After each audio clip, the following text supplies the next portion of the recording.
Welcome everyone to another Monday Night War review. This is the WWF side, week 70. This was the 198th episode of Raw. Ratings were for Raw 2.1, Nitro got a 2.9.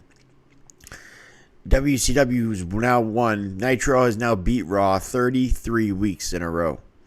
After this week's loss, the total scoreboard is 17 wins for the WWF, 51 losses, and 2 draws through the 70 weeks of the war. This is the third Raw to take place that was 2 hours long. It went on Monday night from February 17th, 1997, from the Nashville Arena live on Nashville, Tennessee.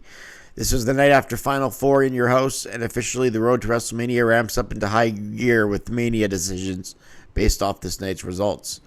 And that Raw that lost with the 2.9 to 2.1 was brought to you by Jim Ross and the King. So Jim Ross gets the play-by-play job for the rare time. Back then it was rare for him to get the play-by-play job. Usually it was McMahon or Kevin Kelly. And Jim Ross is a third guy in the wheel there, but he's the play-by-play guy for this show. We open with no Raw opening video. We just open with Psycho Sid's music as the WWF title is on the line with Bret. And this is the first time they tried to get a match going or something with the Sid and the Bret, but Austin would prevent this with his many interferences. The Sid letters look badass behind Sid as he comes to the ring. Then Bret comes to the ring with the title. Jim Ross announces The Undertaker would face the champion, whoever that may be, after this match at WrestleMania. Sid and Bret go face to face when all of a sudden Stone Cold in his vest and jeans comes out and takes apart Bret. Then chops Sid down on one knee, and then Bret and Austin in the Music City are getting it on.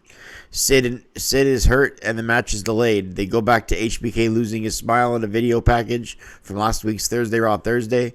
Then they go to the Final Four, showing clips, screenshots of Bret Hart becoming the 4-time WWF champion. This was his 4th time. He's not a 4-time in totality, but back then that was his 4th win.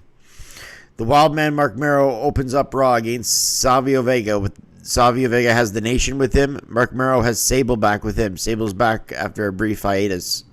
Savio Vega caught Mero with a side kick, hard chops, and tons of fists by Mero to Savio. Vega got back in control and then did his chokes on the ropes and on the canvas floor.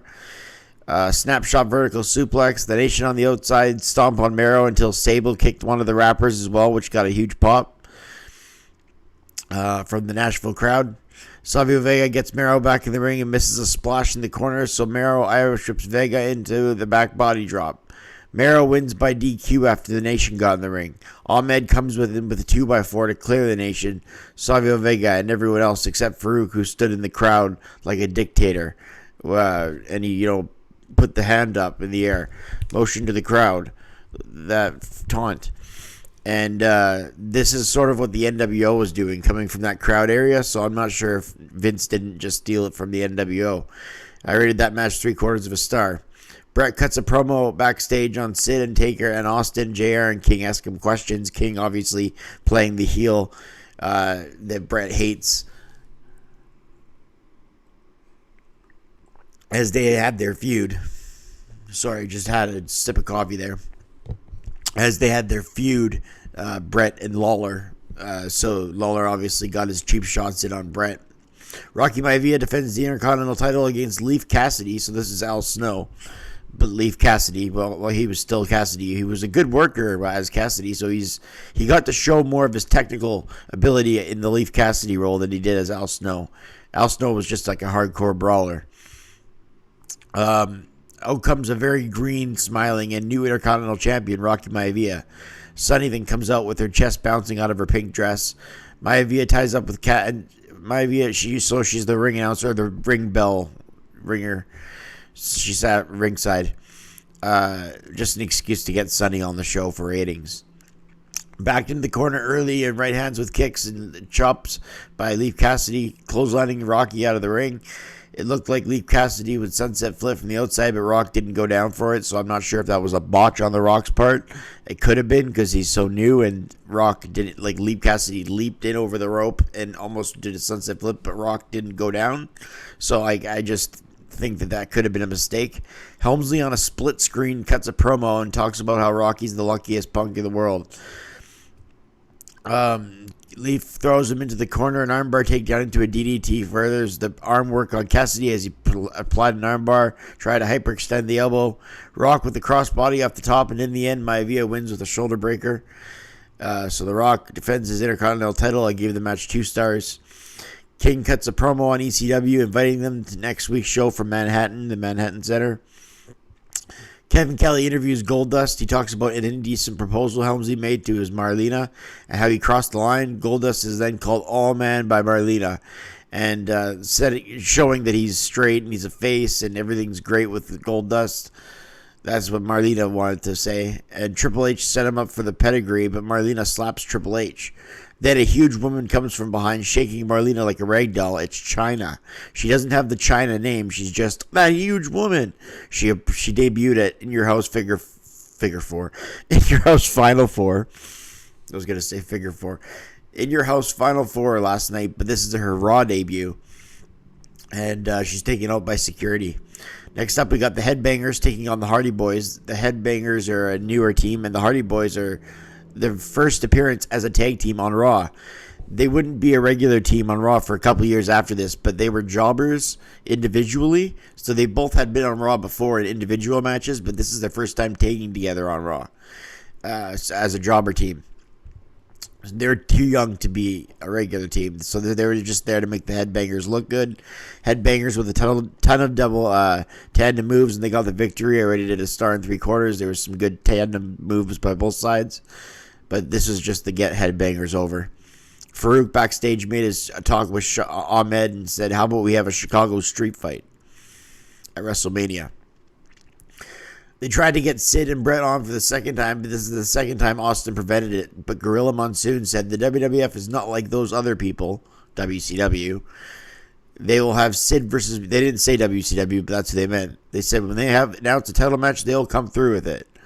That's the shot to Hollywood Hogan not defending his title on Nitro when they promoted it. Owen Hart took on Flash Funk. Owen, and this is a great TV match. Arm drags, hip tosses, sunset flips, somersaults, quick, tremendous takedowns by both athletes. Owen and Funk put on a tremendous match while outside distractions took away a bit. They interviewed Stone Cold Steve Austin during the match, and he says, Gorilla Monsoon. Austin finally hasn't been on a promo in a while, and Austin says that Monsoon says that this close to going over the edge. And then he says, well, I'm this close to whooping his ass. I'm opening a can of whoop ass to everyone in the WWF, and that's the bottom line because Stone Cold says so, he says. A lot of real Austin getting more confident. A lot of real press and no near fall. Owen with a spinning heel kick. Bulldog hit Funk in the head with his slimy, and then Owen pins him. 3-star match.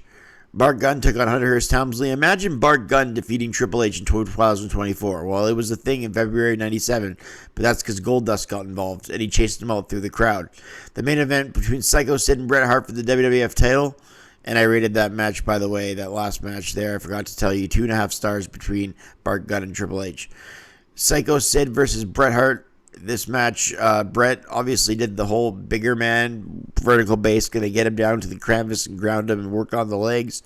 He also worked on the lower back of Sid with backbreakers and kidney shots. Austin came out when Bret had Sid in the sharpshooter, and Earl Hebner goes down on the mat to see if Sid taps out, but so he has his peripherals blinded. Austin comes out with a chair and whacks Bret Hart in the head. Sid then hits the powerbomb on Bret, and we got a new WWF champion. For the first time in Raw's history, a new WWF champion on Raw.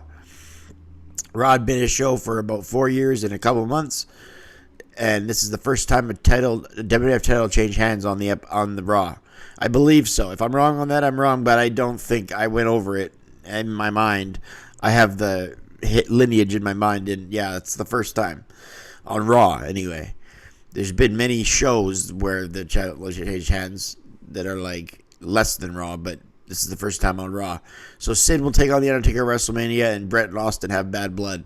Rated at 2.5 stars. The show overall, I rated it a 6 out of 10. The Sid title change was good. Owen Hart and Flash Funk was good. It was overall just a significant episode of Raw leading to WrestleMania with Chyna's debut, the Hardy Boys. So that's it. 6 out of 10. I'm Brett Mix, and I'll see you on the next reviews. Thanks for watching.